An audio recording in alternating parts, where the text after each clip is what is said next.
Hello everyone, I will tell you about the 10 panga survival skills you should know. Say you're taking an adventurous hike off the beaten path. Your trail map isn't making a lot of sense. The sun is starting to dip below the mountaintops and there's a chill in the air. You brought enough supplies for a day hike, and that's it. What do? Hope for the best, but prepare for the worst. If night is only a few hours off and you're too mixed up or far away to make it back to the car, get ready to spend the night in the wild. If chipmunks can do it, so can you. These are the top 10 skills you should have to stay safe on your accidental adventure. Number 1. Finding and purifying water. Feeling a bit peckish? Too bad. Snacks are not your first order of business. Even people who are slim can go for weeks without food, but only a few days without water. Prioritize what will kill you first. To find water, start simple. Listen for the sounds of fresh, flowing water. If you don't hear anything, follow the animals. They're better at this than you are. Look for animal tracks, or note what direction birds are flying in the early morning. Since water flows downhill, head towards low spots and you'll likely find water. From there, purifying it is a must. Boiling water works well, but not many people carry a pot on day hike. Instead, plan ahead and bring purification tablets or a life straw. Alternatively, you can use one of these methods to collect water that's already safe to drink.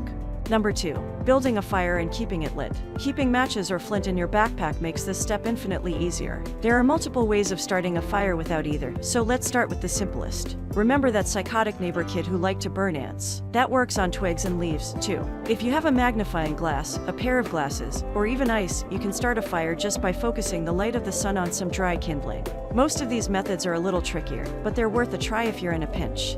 Number 3. Staying warm without a fire. If it's pouring rain, building a fire will be nearly impossible. To stay warm without, try to stay as dry as you can. Water will draw heat away from your body, cooling you down faster. Layer clothing to create insulating pockets of air, but don't let yourself get too hot either. Sweating will cool you down, so try to shed layers if you start feeling warm. It's also a good idea to place something between your body and the ground for extra insulation.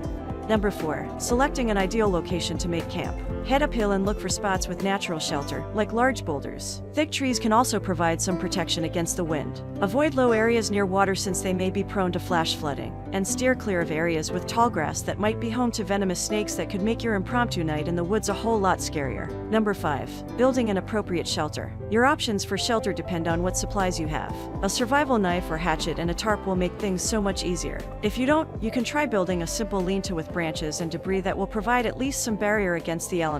There are lots more options, too. Number 6. Navigation, with a compass and without. Navigating with a compass should be pretty self-explanatory. If you can't use a compass, you probably shouldn't be wandering through the woods to begin with. If you didn't bring one, navigation depends on what part of the world you're in. The sun does always rise in the east, so that can give you some sense of where you are.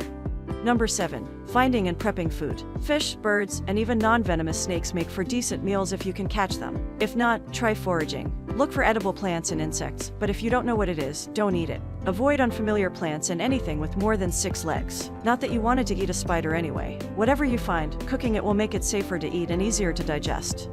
Number 8. Avoiding injury. First aid skills are important, but it's better not to need them. Your biggest tool here is awareness. Be aware of your surroundings, and be aware of your own conditioning. Don't push past your personal limits unless it's 100% necessary for survival. If you push yourself to exhaustion, you'll start slipping. In your weakened state, you'll be less agile and more prone to injury. Your decision-making skills will also suffer. Self-care in the wild is a luxury, not a necessity. Here are some more tips in case you need them.